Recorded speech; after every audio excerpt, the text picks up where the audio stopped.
Hello तो students, स्वागत है आपका हमारे चैनल नोट्स 99 में। आज हम पढ़ने वाले हैं डीबीएमएस हिस्ट्री, मतलब कि डीबीएमएस के हिस्ट्री के बारे में हम जानेंगे कि जो हमारा डेटाबेस मैनेजमेंट सिस्टम होता है वो समय के साथ कैसे अपग्रेड हुआ।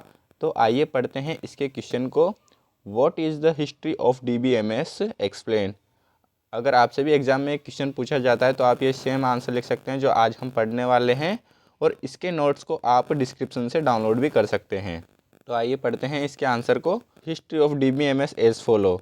तो हमने जो डीबीएमएस की हिस्ट्री है उसको 6 पॉइंट्स में डिवाइड किया है, जिसमें पहला पॉइंट है हमारा फाइल बेस्ड सिस्टम, दूसरा पॉइंट है hierarchical and network DBMS, third point है हमारा रिलेशनल डीबीएमएस, फोर्थ पॉइंट है हमारा object oriented database management system, fifth point है हमारा no SQL and big data, और छठे नंबर पे है हमारा मॉडर्न डीबीएमएस। तो आइए इन सबको एक एक करके डिटेल में पढ़ते हैं। तो हमारा पहला पॉइंट देखते हैं जो कि है फाइल बेस्ड सिस्टम। ये 1950 में आया था और 1960 तक ये काफ़ी प्रचलन में रहा। तो आइए पढ़ते हैं इसके अंदर। In the earlier days data was store in flat files. Database के शुरुआती दिनों में जो हमारा डेटा होता था वो फ्लैट फाइल्स के अंदर स्टोर किया जाता था, मतलब कि फ्लैट फाइल्स के रूप में हमारा डेटा स्टोर होता था अर्लियर डेज में, शुरुआती दिनों में। फ्लैट फाइल से हम यहाँ मतलब ले सकते हैं कि जो हमारा डेटा होता था जब वो स्टोर होता था तो उसका कोई सीक्वेंस नहीं होता था, मतलब कि डेटा को बिना सीक्वेंस के अंदर ही स्टोर किया जाता था। Imagine using Excel sheets without formulas और ऑर्गेनाइजेशंस, एवरीथिंग वाज मैनुअल। आप फाइल बेस्ड सिस्टम की वर्किंग को कुछ इस तरह से सोच सकते हो जैसे कि हम कोई एक्सेल शीट को मैनेज कर रहे हो, वो भी बिना किसी फॉर्मूले के और बिना उसको ऑर्गेनाइज किए हुए, मतलब कि सब कुछ आपको मैनुअल करना है। तो ये एक काफ़ी हार्ड प्रोसेस हो जाता था और इस फाइल बेस्ड सिस्टम के अंदर कुछ प्रॉब्लम्स भी थी। तो आइए पढ़ते हैं उनके बारे में।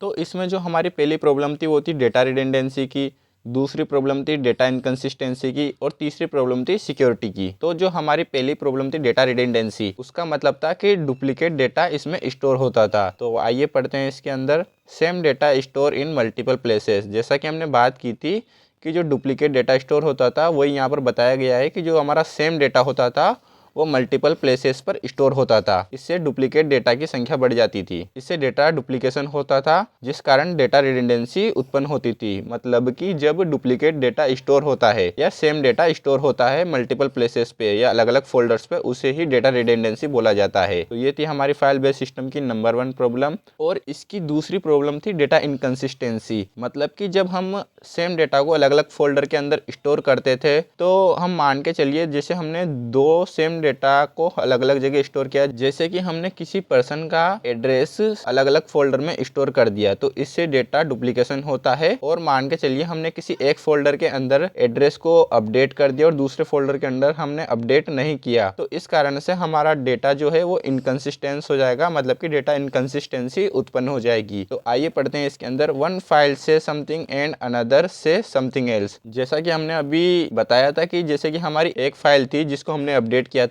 वो तो कुछ और कहती है, और जो दूसरी फाइल है जो हमने अपडेट नहीं की थी वो कुछ और बताती है। तो यही यहाँ पर बताया गया है, और इसी को ही हम डेटा इनकंसिस्टेंसी कहते हैं कि जो हमारा मल्टीपल प्लेसेस पे डेटा स्टोर होता है वो अनअपडेट होता है। मतलब कि जब हम किसी एक प्लेस के डेटा को अपडेट कर देते हैं तो सभी प्लेसेस का डेटा को एक साथ अपडेट नहीं कर सकते हैं और बाकी डेटा जो है वो अनअपडेट रह जाता है, तो फिर हमारी डेटा इनकंसिस्टेंसी उत्पन्न होती है। और हमारी थर्ड प्रॉब्लम थी no security. Anyone could access and change the files. मतलब कि जो हमारा फाइल बेस्ड सिस्टम था उसके अंदर सिक्योरिटी काफ़ी कम होती थी, उसके अंदर से डेटा को कोई भी एक्सेस कर सकता था और फाइल्स को चेंज कर सकता था। Think of it like keeping all your information in papers files, tedious and inefficient. जो हमारा फाइल बेस्ड सिस्टम था उसको हम आसान शब्दों में कहें तो हम मान सकते हैं जैसे कि हमारी सारी इन्फॉर्मेशन और डेटा को हम किसी पेपर फाइल के ऊपर स्टोर और मैनेज कर रहे हैं, जो कि काफ़ी टीडियस मतलब कि हार्ड प्रोसेस हो जाता है, और एक ये इनएफिशिएंट मैनर भी हो जाता है डेटा को स्टोर करने का। तो ये था हमारा फाइल बेस्ड सिस्टम।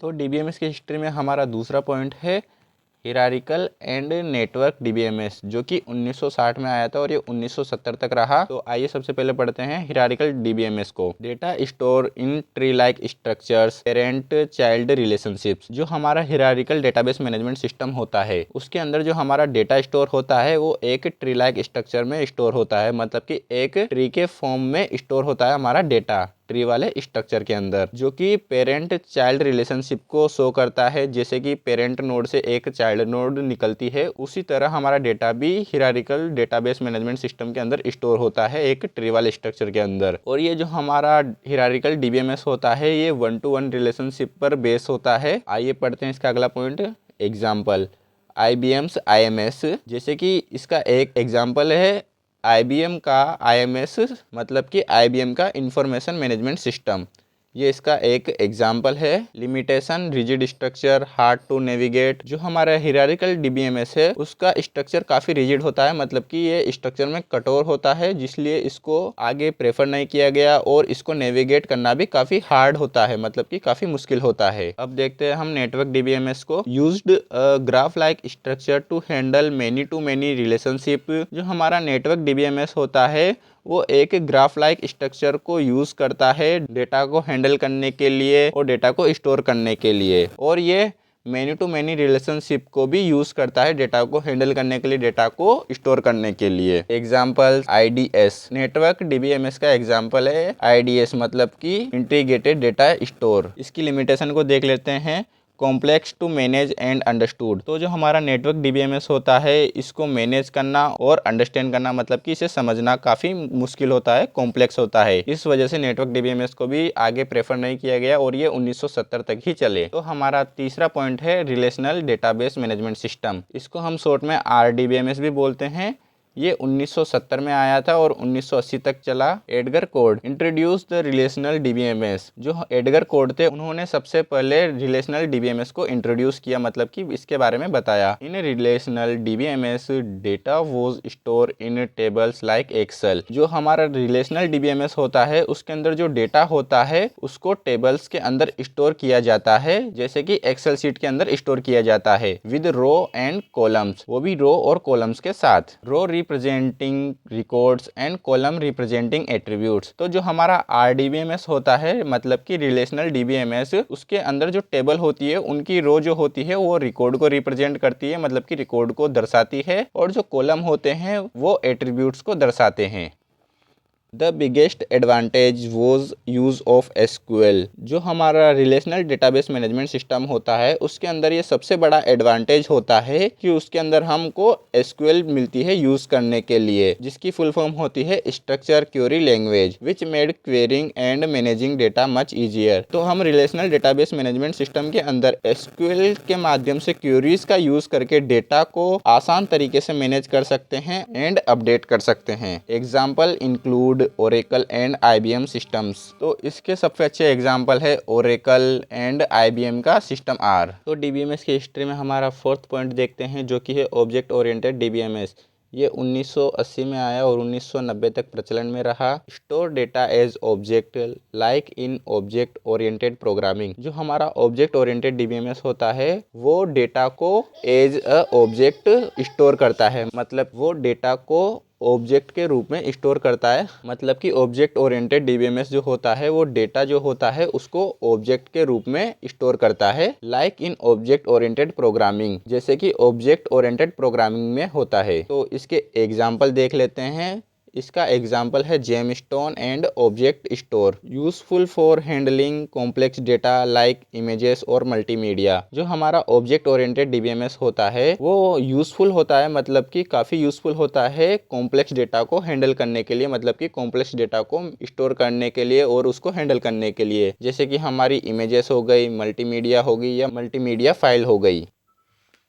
हमारा फिफ्थ पॉइंट देखते हैं no SQL and big data, जो कि सन 2000 में आया था, मतलब कि सन 2000 में इसको इंट्रोड्यूस किया गया था। डिजाइंड फॉर अनस्ट्रक्चर्ड और सेमी स्ट्रक्चर्ड डेटा। जो हमारा no SQL and big data था उसको अनस्ट्रक्चर्ड डेटा और सेमी स्ट्रक्चर्ड डेटा जो होता था उसके लिए डिज़ाइन किया गया था। मतलब कि no SQL and big data जो डीबीएमएस थे इनके अंदर अनस्ट्रक्चर्ड डेटा स्टोर हो सकता था और सेमी स्ट्रक्चर्ड डेटा भी स्टोर हो सकता था।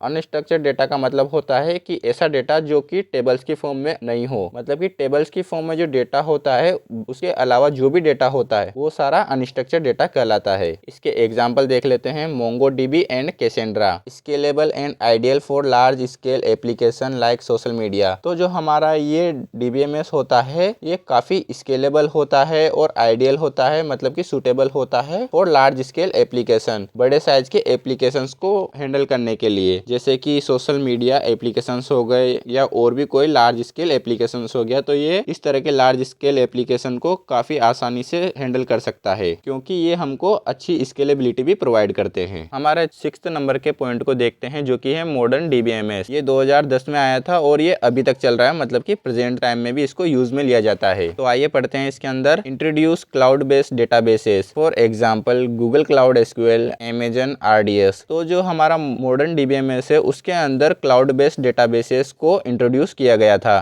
एग्जाम्पल के तौर पर जैसे कि गूगल क्लाउड हो गया, अमेजोन RDS हो गया। तो इस तरह के क्लाउड बेस्ड डेटाबेस जो थे उनको मॉडर्न DBMS के अंदर इंट्रोड्यूस किया गया था, मतलब कि मॉडर्न DBMS के अंदर क्लाउड बेस्ड डेटाबेसेस आते हैं। In trends like in memory databases for faster processing and AI integrated DBMS for analytics. जैसे कि अभी ट्रेंड में है इन मेमोरी डेटाबेसेस और AI इंटीग्रेटेड DBMS, मतलब कि ये दो डेटाबेसेस ऐसे हैं जो कि काफ़ी ट्रेंड में हैं। इन मेमोरी डेटाबेसेस जो है उसको फास्टर प्रोसेसिंग के लिए यूज़ में लिया जाता है। जब कोई हमें फास्ट प्रोसेसिंग की नीड होती है तो हम इन मेमोरी डेटाबेस को यूज़ में लेते हैं, और जो AI integrated database management system होते हैं उनको एनालिटिक्स के लिए यूज़ में लिया जाता है, मतलब कि जब एनालाइजिंग का कोई टास्क करना होता है तो AI इंटीग्रेटेड DBMS को यूज़ में लिया जाता है। तो ये था हमारा आज का टॉपिक DBMS की हिस्ट्री के बारे में। अगर आपको वीडियो में कोई डाउट है तो आप कमेंट कर सकते हैं, और इस वीडियो को अपने कॉलेज फ्रेंड्स के साथ भी शेयर करिएगा। Thank you.